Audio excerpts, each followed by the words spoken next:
but obviously it's the easier fight is Rolly, so I understand, but you know, how do you think that fight plays out? Which one? Rolly. Yeah, I think Ryan win that comfortably. Yeah. I think mentally Rolly has an edge on Ryan Garcia. We whooped him in 2 sparring sessions when we were together, and right now it's going to come down to the mindset of each fighter. Whoever comes in the fight with the better, stronger mentality. Who wins? Okay, who wins? Me personally, I believe Ryan Garcia. Knockout or by point? I would say that. But obviously it's the easier fight is Rolly, so I understand, but you know that fight, which one? Yeah, I think Ryan win that comfortably. I think mentally Rolly has an edge on Ryan Garcia. We hooped him in 2 sparring sessions when we were together, and right now it's going to come down to the mindset of each fighter, whoever comes in the fight with a better, stronger mentality. Okay, who wins? Me personally, I believe right knockout or by point. I would say that fight the build-up to May 2nd in times. Square is already reaching boiling point, and the predictions from the boxing world are lighting the fire even further. The fight between Ryan Garcia and Rolando Raleigh Romero is one of those rare fights where the outcome seems both inevitable and completely up in the air depending on who you ask and how deep you go into the psychology and style of both men. Yeah, you got lucky. Yeah, Roy's always somehow finds a way. The Rolly bully he just rolls into. And this will probably be the biggest payday of Roy's career for sure. How do you see the fight going? I destroy that man, you destroy that man. Sean Porter is firmly in Garcia's corner. His prediction isn't vague, it's rooted in shared history. Porter points to the common opponent. Both fighters have tangled with Gervant Tank Davis. Garcia and Romero both suffered losses to Tank, but Porter believes that defeat taught each of them critical lessons. However, he sees Ryan as the one who truly absorbed the experience and came back sharper, stronger, more composed with a Rolly. I think Rolly became better from fighting Tank. I think that they knew certain mistakes that they made, that I think they believed in their game plan, got us all to believe in that game plan. I think they came to this fight with the right adjustments, but took it too far, I guess, for the sake of words. But I think that they'll both be better. Yeah, and then they're fighting against one another. I don't know how they're both super raw. Yeah, I think Ryan got more talent. Porter isn't merely going with the flashier fighter. He's observing Ryan's trajectory post-Tank, noticing the subtle improvements in focus and ring awareness that tend to separate potential from championship grit.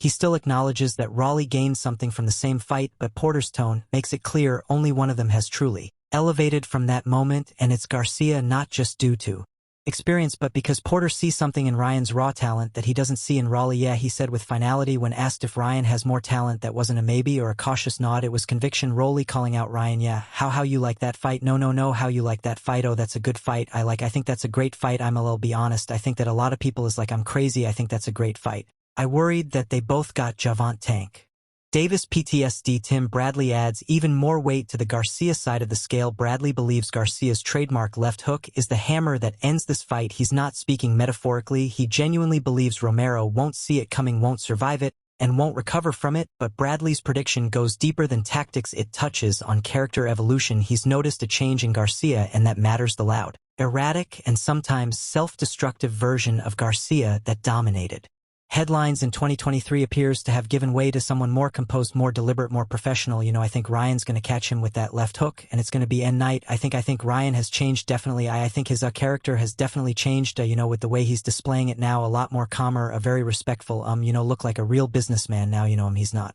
all loud and crazy like he was. He's kind of toned it and tamed it.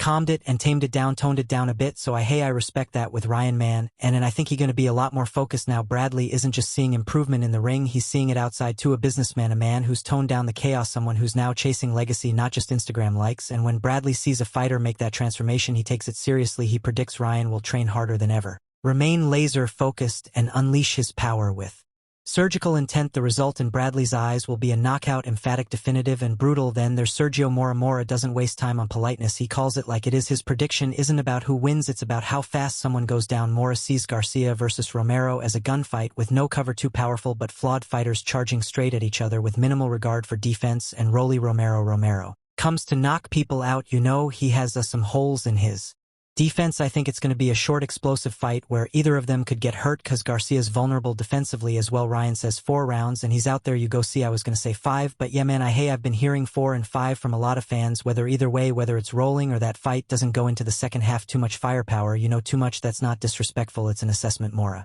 says both of them can get hurt, both of them Can dish it out, but the defenses are so leaky and the punch is so dangerous that this isn't going past 5 or 6 rounds. He doesn't care who lands first, only that someone will, and when they do, the lights are going out. Morris specifically calls attention to Garcia's recent opponents. Since facing Oscar Duarte, Garcia hasn't shared the ring with someone who can genuinely crack. Devin Haney might be a technician, but Morris sees him as feather-fisted. Romero, on the other hand, throws with violent intent. Mora doesn't expect patience, he expects chaos, and that chaos, he says, will be brief and explosive. He just said he's looking past you to fight. That doesn't deter you at all. I think Daryl should get the fight again, but he said he's not even worried about you, he's not even thinking about you, he's looking forward to that fight, and you're just going to be a bump in the road. He can think wherever he wants, he knows you too well. Mora also makes a critical connection to the October plans whispered by Turki Alalshik. The Saudi boxing patron has made it clear that the future depends on the present. Garcia needs this win not just for redemption or a belt. He needs it to unlock the door to another mega fight against Haney. Mora frames the May 2nd event as an audition. You don't win, you're off the script. The October card, stacked with names like Teofimo Lopez, Devin Haney, and Ryan Garcia, is only happening if all the pieces fall perfectly in place. A loss for any of them, and that story disappears. So, who's next? Dion, it's Devin. We already signed, but Devin has to, we have to win, we can't look over past our opponents. So, yeah, we already faced off, we already ready to go. So how does the Mora believes Garcia knows what's at stake, and that pressure, that urgency is what will push him to take risks. That's why Mora's prediction isn't just about who wins, it's about how violently and how soon this fight will end. But then, just when the tide seems all blue and gold for Garcia, Clarissa Shields enters the conversation like a storm. The undisputed queen of women's boxing does not hold back her prediction. She doesn't want Ryan to win. She wants Romero to knock him out cold. Ryan, and put his damn lights out, cause Ryan's a drug cheat, and he cheated, and the world keeps saying, oh, Devin didn't get out of the way of a hook, he got hit with a steroid hook.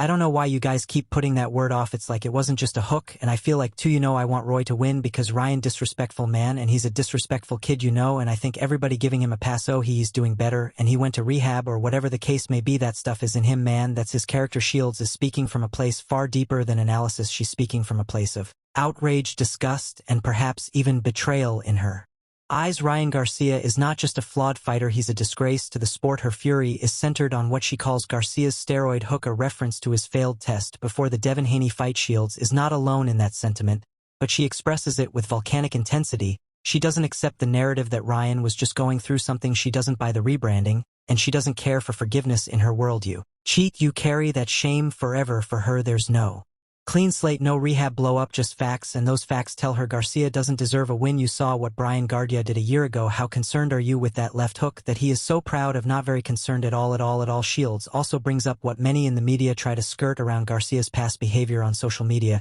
his racial slurs, his wild videos, his complete breakdown of discipline. She calls it what it is and doesn't let the recent wave of positive PR sweep it under the rug. In the eyes of Shields, Ryan Garcia is getting a pass he hasn't earned, and she's not willing to give him one. Her prediction isn't based on tactics or footwork, it's based on justice. She wants Raleigh to send a message to end the illusion of Garcia's redemption arc. It's raw, it's personal, and it's just as valid as any technical breakdown. It's very disturbing, and it still hasn't been an apology from him yet. Look, I don't care how drunk or how he was, that's not acceptable. I have to give a lot of respect to Devin because I would have handled things way differently if a girl was blunting me and in the middle of all that noise is the